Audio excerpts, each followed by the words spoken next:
Breaking లో చూస్తున్నాం. సమస్యను సామరస్యపూర్వకంగా పరిష్కరించుకోవాలంటూ తెగేదాకా లాగొద్దంటూ సినీ కార్మికులకు మంత్రి కోమటిరెడ్డి వెంకటరెడ్డి సూచించారు. మొండి పట్టుదలకు పోతే కార్మికులే నష్టపోతారన్నారు. షూటింగ్లు బంద్ చేయడం సరికాదని పనిచేస్తూ డిమాండ్స్ నెరవేర్చుకోవాలన్నారు. నిర్మాతల సమస్యలను కార్మికులు అర్థం చేసుకోవాలన్న మంత్రి, నిర్మాతలు కూడా కొంచెం తగ్గి ఆలోచించాలన్నారు. అయితే మేము ఎప్పటికీ కార్మికుల పక్షానే ఉంటామని, విడతల వారీగా వేతనాల పెంపునకు అంగీకరించాలన్నారు. రేపు ఫిల్మ్ ఛాంబర్లో కూర్చొని మాట్లాడుకోవాలన్నారు మంత్రి కోమటిరెడ్డి వెంకటరెడ్డి.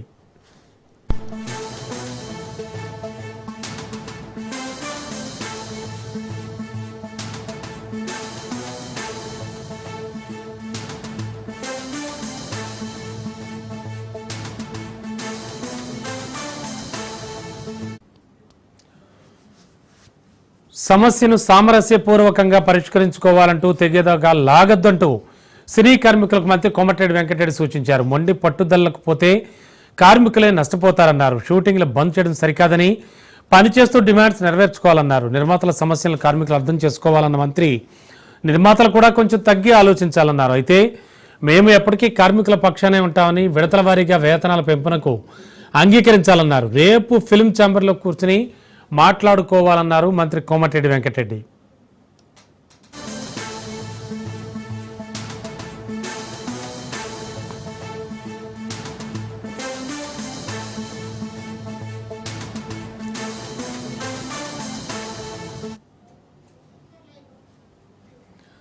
ఇదే అంశానికి సంబంధించి లేటెస్ట్ ఇన్ఫో అందించడానికి మా కరెస్పాండెంట్ రత్న కుమార్ సిద్ధంగా ఉన్నారు. రత్న, మంత్రి చేసినటువంటి వ్యాఖ్యలు ఏమిటి, అలాగే ఈ వ్యాఖ్యలకు సంబంధించి అటు నిర్మాతల నుంచి ఎలాంటి రెస్పాన్స్ వచ్చింది? నెలకొన్న సంక్షోభానికి తెరదించేందుకు ఇప్పుడు ఏకంగా ప్రభుత్వ పెద్దలు రంగంలోకి దిగారు. కొద్దిసేపటి క్రితమే ఫిల్మ్ ఫెడరేషన్ సభ్యులు సినిమాటోగ్రఫీ మంత్రి కోమటిరెడ్డి వెంకటరెడ్డిని కలిసి ఆయనతో భేటీ అయ్యి తమ సమస్యలను విన్నవించుకున్నారు. ముఖ్యంగా సినీ నిర్మాతలు చెబుతున్నటువంటి విషయాలను ఆయనకు వివరించడం జరిగింది. అలాగే వారి యొక్క సమస్యలు ఏంటనేది కూడా మంత్రి దృష్టికి తీసుకెళ్లినప్పుడు ఆయన కొన్ని కీలక సూచనలు అయితే చేశారు. ముఖ్యంగా ప్రస్తుతం సినీ పరిశ్రమలో కార్మికుల సైడే తాము ఉంటాము, కార్మికులకు న్యాయం చేయడం కోసమే ఖచ్చితంగా పనిచేస్తాము అనేటువంటి విషయాలన్నింటినీ కూడా చెబుతూనే మరోవైపు సినిమా షూటింగ్లను ఆపివేసి బంద్ ప్రకటిస్తూ వేతనాల పెంపు కోసం ఈ రకమైనటువంటి పనులు చేయడాన్ని సినిమాటోగ్రఫీ మంత్రి కోమటిరెడ్డి వెంకటరెడ్డి వ్యతిరేకరించారు.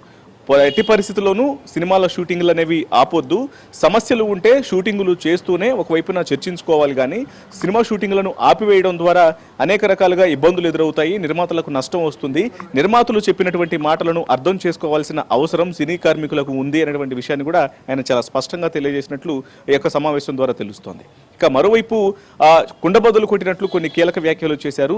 ఏదైనా కూడా తెగేదాకా లాగొద్దు, అనవసరమైన రాద్ధాంతం చేసుకుంటూ ఇలా సమ్మెబాట పడితే రేపటి రోజున నష్టం అనేది సినీ కార్మికులకే జరుగుతుంది. కాబట్టి ఖచ్చితంగా మరొకసారి ఫిలిం ఛాంబర్లో ఫిలిం ఫెడరేషన్ సభ్యులు నిర్మాతలతో కలిసి ఒక సమావేశాన్ని ఏర్పాటు చేసి ఈ యొక్క సమస్యల మీద పరిష్కారం కోసం చివరి ప్రయత్నం చేయండి అనేటువంటి విషయాన్ని ఆయన తెలియజేశారు. సో ప్రస్తుతానికి సినిమా నిర్మాతలు పడుతున్నటువంటి ఇబ్బందులను కూడా దృష్టిలో పెట్టుకోవాలి. కాబట్టి వాళ్ళు చెప్పినటువంటి విషయాలను అంగీకరించడం వైపే ఫిలిం ఫెడరేషన్ సభ్యులు ఈ రకమైనటువంటి ఆలోచన చేయండి అనేటువంటి సలహాను కూడా ఇచ్చినట్లు తెలుస్తుంది. సో దీన్ని బట్టి సినిమాటోగ్రఫీ మంత్రి ఖచ్చితంగా నిర్మాతలు చేసినటువంటి ఆలోచనను ఇండైరెక్ట్ గా మద్దతు ఇస్తున్నారనే విషయం చాలా స్పష్టంగా తెలుస్తోంది. కాబట్టి రేపు మరి ఫిల్మ్ ఫెడరేషన్ సభ్యులు ఎటువంటి నిర్ణయం తీసుకుంటారు, ఖచ్చితంగా మరొకసారి నిర్మాతలతో కలిసి సమావేశాన్ని ఏర్పాటు చేసుకొని వారు చెప్పినట్లుగానే ఈ 15% మొదట 2,000 రూపాయల కంటే తక్కువ వేతనం వస్తున్న వారికి 15% వేతనాలు పెంచడము, తర్వాత మరొక సంవత్సరం 5% పెంచడం, ఆ తర్వాత సంవత్సరం మరొక 5%, ఇలా 20% పెంపునకు